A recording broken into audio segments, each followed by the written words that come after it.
I had this pain right here in my stomach, and my husband was like, hey, do you want to go to the hospital? And I was like, no, I don't. I'll go away. I'll go away. Until that pain went from my stomach to my head. Mm-hmm. After I got to the hospital, I just don't remember anything.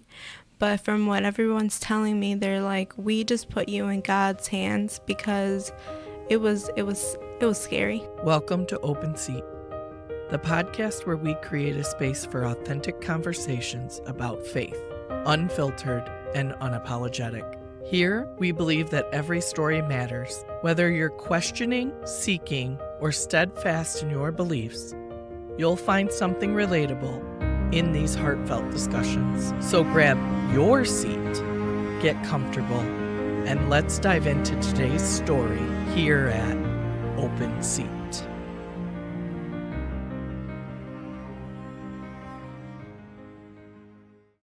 So today on Open Seat, we have Verónica Sánchez with us today. Thank you, Katie, for the invitation. Thank you for saying yes, Verónica. So let's just jump right in. Okay. Well, let's start about early years. So I was brought over from Mexico when I was 3 years old. We went to move to Florida, spent there 2 years, and then when I was 5, we moved to Michigan, and I've been living here ever since. So you poor thing, you went from Mexico, which was warm, to Florida, which was warm. To the coldness. Yes. Yes. Your parents did not pick well.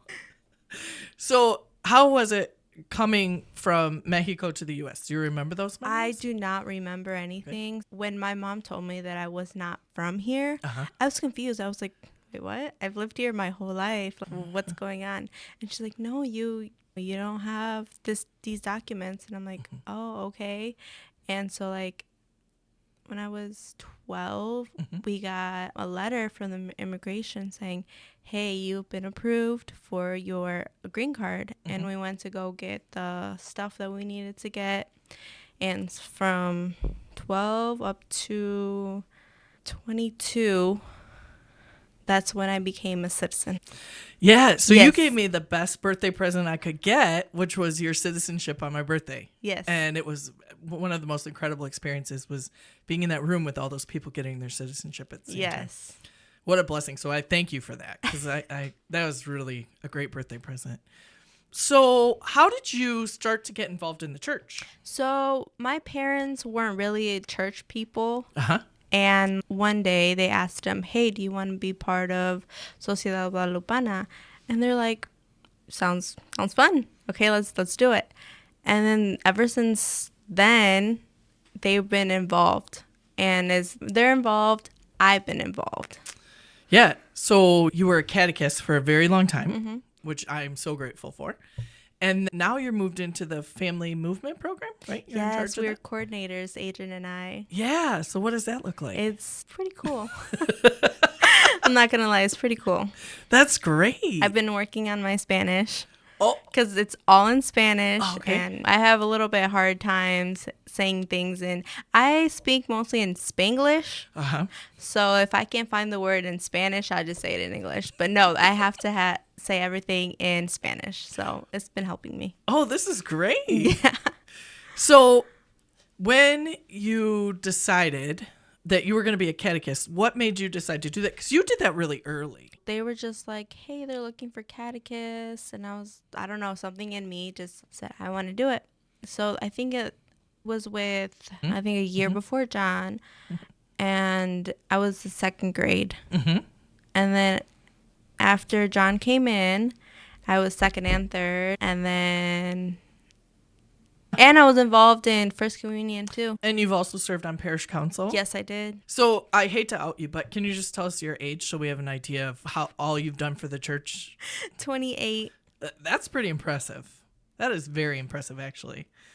At school, at my job, I always get confused as a student. If I was not wearing that badge, they would not know that I was an employee. So where do you work? What do you do? I work at Onset High School, and I work as a bilingual parapro. So that's probably improving your Spanish a little bit too, right? Yes. And how long have you been doing that? This is my third year. Oh, yes. Okay. Yes. Okay. So you just got married. Yes. And your lovely family consists of your husband and your daughter. Yes, and our 3 dogs. Oh, yes, 3 dogs. Yes, that is just chaos, I would think. But good luck to you on that one. So let's talk a little bit about Adelina, because she's the light of your life, right? She is. Yeah. So how old is she now? She is 5. Oh, my goodness. That's absolutely crazy, because I remember when she was born. Now I sound really old in saying that. But let's talk a little bit about her birth. So her birth wasn't planned the way I wanted it to happen. So back in 2019, I had a stroke. And it happened because my doctor did not tell me that I had preeclampsia. And after I had this pain right here in my stomach, and my husband was like, hey, do you want to go to the hospital? And I was like, no, I don't. I'll go away. Until that pain went from my stomach to my head. Mm-hmm. We got to the hospital, and after I got to the hospital, I just don't remember anything. But from what everyone's telling me, they're like, we just put you in God's hands, because it was scary. Yeah, because you had Adelina and a stroke pretty much the same time. Yes. I had the stroke first, and then they were trying to contain the stroke. And then as soon as I got to U of M, it did an emergency C-section. So how long were you in U of M after the stroke? Like, how long were you in the hospital? A month and a half. And after that month and a half, you still had to learn how to redo everything. Yeah, I could not use my right side. And I needed to learn how to talk again, how to walk, how to read, everything. Well, how did you get through all that? Because it must be frustrating. Yes, I was so frustrated. I just prayed. You would have to, right? Yeah. Because you can't really communicate with anybody verbally. And so that's what you have, right? Yeah. So how did it go with you recovering from a stroke and a baby? Yeah, so I am so thankful for my family because they were always there for me. My mom actually took Adelina home after 2 weeks that she was born. Oh, so she was in the NICU for 2 weeks. Yeah. Okay. Because she was a preemie. Yes, she was. She was born on July 13th. On the 14th, they took everything off. She didn't need a feeding tube. She didn't need any oxygen, nothing. And how early was she? She was like a month and a half old. Like early. Oh, a month and a half early. Yeah. So quite a bit. And she weighed like 3 pounds. Yeah. To see her running around at church these days, you would not know she was a preemie either. No. She's very smart. And she's very intelligent. No developmental anything. So she's such a blessed little girl. Yeah. Okay, so how did it go with your mom helping raise Adelina? Yeah, so for the first month and a half, she just kept her. And while I was trying to recover in the hospital, and she would bring her every day to see me so that I can see her. And then she would take her back. And then when they finally released me, my mom was like, do you want us to keep her still a little bit longer while you get used to being around here at the house? Because we moved in with my parents. And I was like, yeah, that'd be awesome. And so my mom let her sleep with her for the first few months. And then when it started to get colder, because my mom's house does get cold upstairs, she came downstairs with us. And that's when I started to take care of her more. I'm not saying that I made a full recovery, but it's like a 90% recovered. It's amazing. Yeah. It is absolutely a miracle in front of our eyes what has happened with your life in that period of time. And that was 2019? Yes. Yeah, so in 5 years, you have made a huge change in everything. So are there any lingering effects from the stroke? Anything you have to be careful of? Or They just told me to limit things. Like, I really can't run, but when it's fine. When I work out, I just like to walk on the walker. Oh, yeah. Or on the bike, but I can't over push. So after you had the stroke and you have this new baby and Adrian and you move into your parents' house, what were you thinking? Like, what was happening in your life? So my mom and Adrian, basically everybody was like, I think she might be depressed. And were you? So what did you do? My mom knows a psychologist, and she's like, I think that you need to go see her. And I was like, no, I don't want to. Until I was like, okay, I'll do it. Yeah, I think it's really important that we say that there's no shame in getting help and having mental health struggles, right? You just came off this life-altering event. And so it's got to be incredibly difficult to not be able to function like you want to and have this new baby. And yeah, that's what she told me. She's like, you're 23 years old. You just had a baby. That's not something that every 23-year-old goes through. And again, here we are 5 years later, and all of this is like, nobody would believe it. Yeah. You have just made so many recoveries in that 5 years. Yeah. It's nothing short of a miracle. No. Really. No. To see you smiling again, to see you just carrying on with Adelina. Oh, yeah. It is just such a blessing to be able to witness that miracle, because it truly was. How long were you suffering with depression? How long did it take to... Up until about the beginning of COVID. Oh. Because then that's when she had to shut down everything. And she told me, she's like, if you ever need anything, you are only a phone call away. You mean the counselor? Yeah. Okay. So then you could do it by counsel or by phone. Yeah. Okay. And then also during this period of time, your grandma has cancer. Yeah. So how long ago did your grandma get diagnosed with cancer? 2 years ago. She also lives with your parents. Yes. So your parents have in the house themselves, mom and dad, your sister? My sister, my brother, and then us three. And I think it was about 9 people in the house. And your grandparents, right? Yes, yeah. It was my grandparents. I mean, it's a pretty big house. But how is it? I don't know that I've ever lived with more than just like my immediate family. So how is it when you live with so many different generations all in one household? Well, before I moved out with Adrian for the very first time, we've all lived together. Adrian, his family is very small, so he hasn't ever lived with so many people at the same time. It was an adjustment for him, but for me, it was like being back at home, but when I was single. Yeah, because there's 4 generations, which is awesome. Yeah. And I'm sure there's a lot of benefits for Adelina. Oh, yeah. We moved. And right next door, by the way. Right next door. Yeah. And she still goes, Mommy, I want to go home. And I was like, but you are home. She's like, no, not this home, our other home. And right now she's with my mom and with Lupe. And she just can't really get over the fact that she does not live there anymore. Yeah. Yeah. Yeah, it's an adjustment, right? First 5 years, that's where she lived. So, and I can't imagine she probably didn't get spoiled too much when she could just be, well, this one said no, but I got 8 more people to go to. Yeah. Yeah. This year I am asking all of her family member, please do not give her any toys because, oh my gosh. We are getting rid of so many toys that she has around the house. It's crazy. I can imagine. She's the first grandchild. Yeah. She's first niece. First great grandchild in some cases. First niece, yes. So she's not at all spoiled. No, not at all. All right. So, in the 5-year period where all this crazy stuff was happening that you were battling, you also had a pretty severe car accident. Yeah.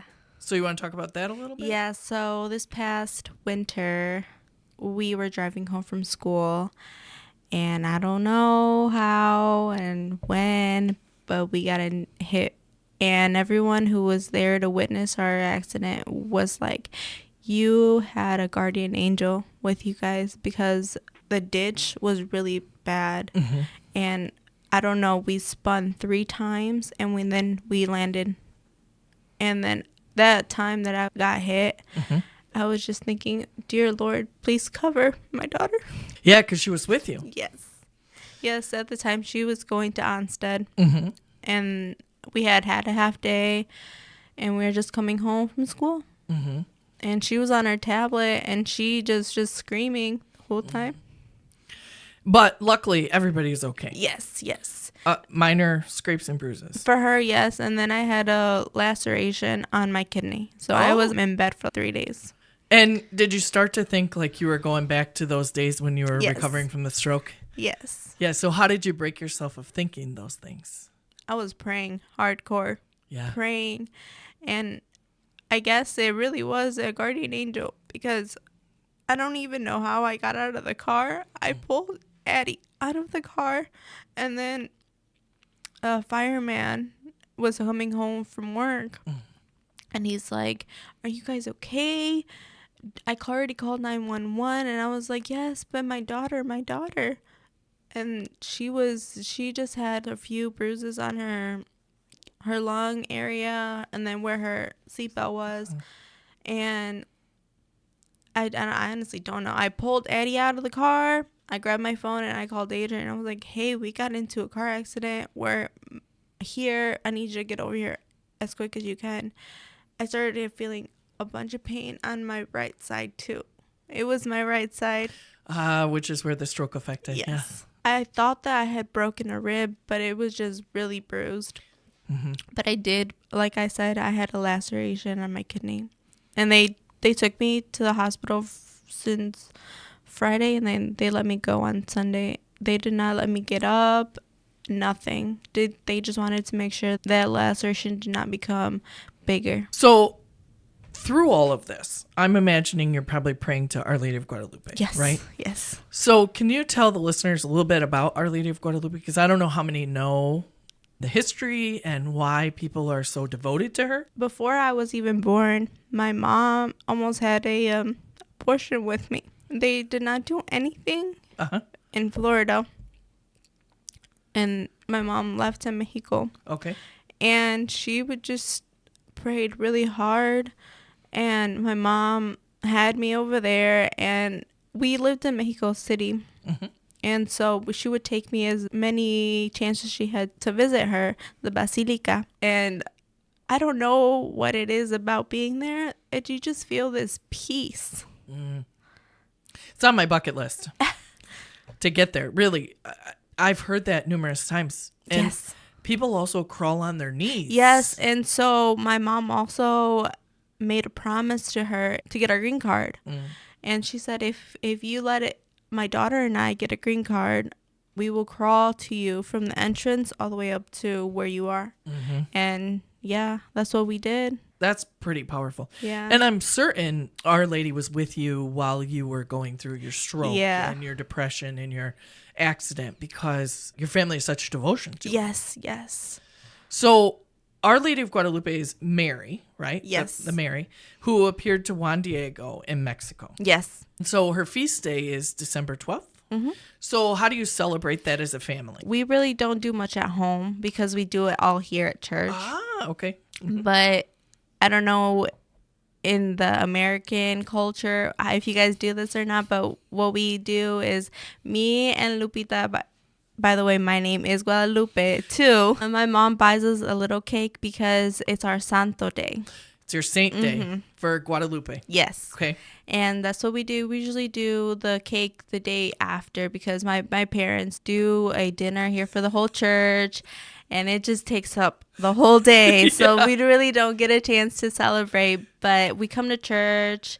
And then depending on what time the church is over, we either stay for dinner or we don't. Because last year we didn't because Addie had to be at school. Leading up to Our Lady of Guadalupe, we do there's a novena. Yes. Yeah. 9 so what days. do you do for the novena? So we pray the rosary and we do songs. And you do those in your home or as a church?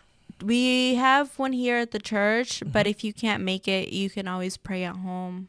Yeah, and it's beautiful. Yes. I've been a few times. Yes. It is absolutely beautiful.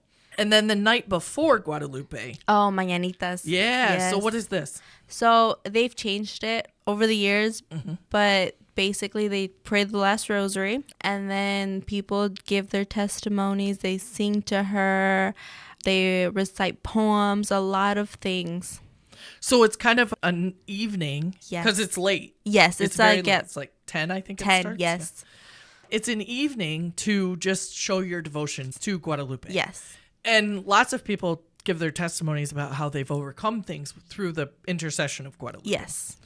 My Spanish is not so great, to be honest with you. Your dad, I think, believes in me a lot more than I believe in myself on that one. But I've heard your story shared, parts of it that I couldn't understand, on Mañanitas a few times from your parents. Yes. Yeah, because they are not only proud of you, but also devoted to what Our Lady has done. Yes. My mom told me if it was okay, and I was like, yeah. I think we had you share it with the confirmation kids last year. I did. And they were really taken back by the fact that this kind of stuff happens, right? We hear about it in reading the books of the saints and stuff like this, but to actually sit and talk to someone who came through a miracle is not really something a lot of people get to do. So they were able to hear the story from your perspective and Adrian, your husband's perspective. And it is powerful. And Adrian has shared part of it in church for the stewardship talks. Yes. And people were talking about how wonderful it was then, too. Because and I also thank her so much for what she did for him. Yes.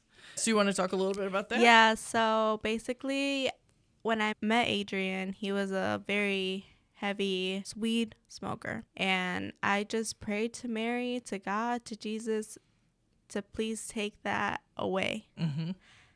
Because you kind of had this little Romeo and Juliet thing going on, right? Like the good church volunteer versus the bad boy. Yeah. Right? So my parents didn't really like him at the beginning. But once they get to know him, he's not a bad guy. No, he's not. But yeah, that was hard for him because he just one day he woke up and he's like, I think I need to go confess myself. Mm-hmm. And I was like, okay. Mm-hmm. And then we went on adoration, and he just came out of there crying. And I'm like, are you okay? He's like, yeah, I feel so much better. Mm-hmm. And then he just, I don't know if it really was. God is a miracle, let me tell you. Mm-hmm. He quit smoking, like that. I don't know where he just decided, I don't want to do this anymore. I also think it's a testament to your prayers. Yes. Because you could have easily just been like, oh, this is not my problem and whatever. But I would imagine, I've not seen it, but I would imagine in your house, you and him prayed together quite a bit. Night. Yes, at nighttime. Yeah, because you'd have to get through all that you have been through. Mm-hmm. Right? He also, did he come into the church? Yes, he did his first communion and his confirmation. Not too long. COVID? Yes, COVID time. So, I mean, there's a lot that's happened in 5 years. Yeah. Yes. I actually might need to go to therapy for you after hearing all of it. I knew some of it, but not all of it. And that's a lot. Yeah. So really only by prayers are you able to be standing. That's all I did those 5 years, whether it was my stroke, the Adrian situation, or the car crash. I just prayed. So do you have a favorite type of prayer? No, I like them all. You're just like, whatever I can do to give me God. Give me God today. Yeah. I didn't know if you had like devotion to the rosary or... We do a rosary, but not every night because, school, work. Or we do a psalm from the Bible. And then we just do Hail Marys, Our Fathers, and I think that's like the short version. But yeah, no, we try to pray as a family because we're trying to get Addie to get more used involved. to it. Yeah. It is so fun to see her bouncing around religious ed. It's like, she's like Tigger. She's just hopping. It's so cute. So is there anything else you'd like to leave us with today? Any words of wisdom? Because you've been through a lot. I mean, if you're going through anything, just pray. Because let me tell you, prayer works. Whether it be short or long, it works. Once again, we thank you for joining us today. We hope that wherever you find an open seat in your life, you will invite someone to join you. My favorite part is when she tells me that I get to clap. All right, when you're ready, you can clap. See? Just says, when you're ready, clap. All right.